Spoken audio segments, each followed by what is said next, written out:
आप डीयू के vice chancellor रहे, बहुत साल रहे और आपने और भी यूनिवर्सिटी विज़िट करी होंगी। आपको कैसे माहौल कैसा लगता है कि डीयू का माहौल कैसा है? बहुत पॉपुलर है डीयू, पूरे ऑल ओवर इंडिया से जो है बच्चे यहाँ पढ़ने के लिए आते हैं। तो डीयू का, बीएचयू का या आईआईटीज़ का या जेएनयू का ये माहौल कैसे फ़र्क है? क्या इनके कल्चर में फ़र्क है?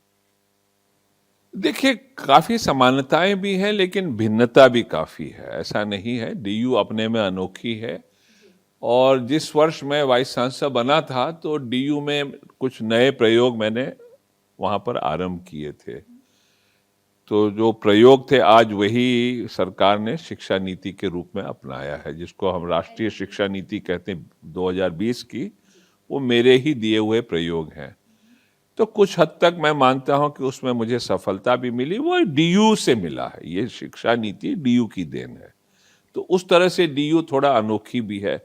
मैंने एक बार एक शो प्रोड्यूस किया था डीयू में, साउंड एंड लाइट शो, जिसको अंग्रेजी में या फ्रेंच में कहते हैं सॉ ए लुमियर।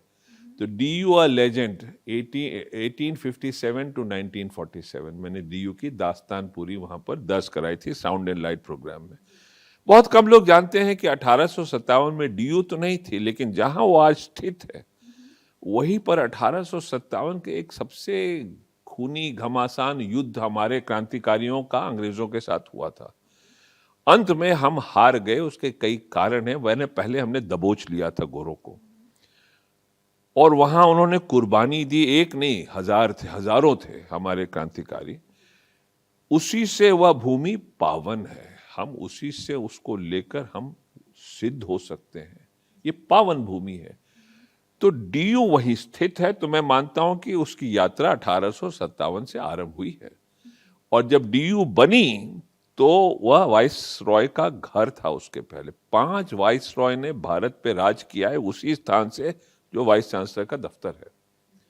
और वहीं पर एक वक्त गुप्त रूप से भगत सिंह को कैद करके रखा था। वाइस रॉय के घर में नीचे एक भूमिगत कारागार है। एक बार उनको रखा था, एक बार राश बिहारी बोस को रखा था, एक बार अरुणा असफ अली की। 3 क्रांतिकारी।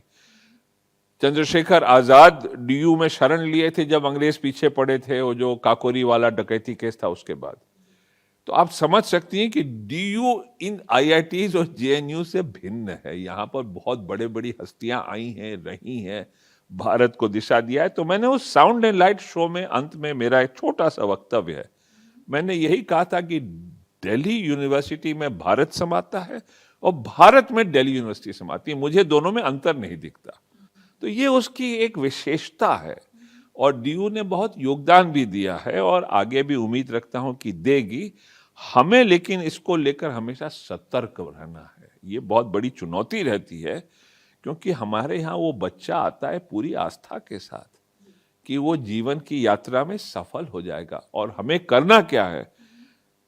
नई शिक्षा नीति जो है उसमें हमने क्या किया था? हमने भारत की परंपराएं जो पुरानी प्राचीन थी, जिसकी वजह से भारत एक जो है माना जाना हुआ स्थान था, जहां ज्ञान विज्ञान के लिए बहुत कुछ होता था, वहीं से कई सिद्धांत को अपनाया है।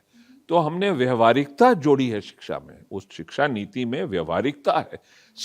हमारा पाठ्यक्रम होना चाहिए समाज की आवश्यकताओं से, चुनौतियों से जोड़िए। हमने क्या कर रखा है? जितनी भी हमारी संस्थाएं हैं थोड़ा भटक गई हैं। सब ब्लैक बोर्ड पे रटाते हैं, फिर इम्तिहान में वही रटाए हुए सवाल उससे जुड़े रहते हैं, उसको पूछते हैं। बच्चे का कोई भला नहीं होता, ना वो अपने आप को पहचानता है, ना कोई व्यवहारिक चीज। इस शिक्षा नीति में डीयू से जो उत्पन्न हुई, उसमें हमने यही किया है।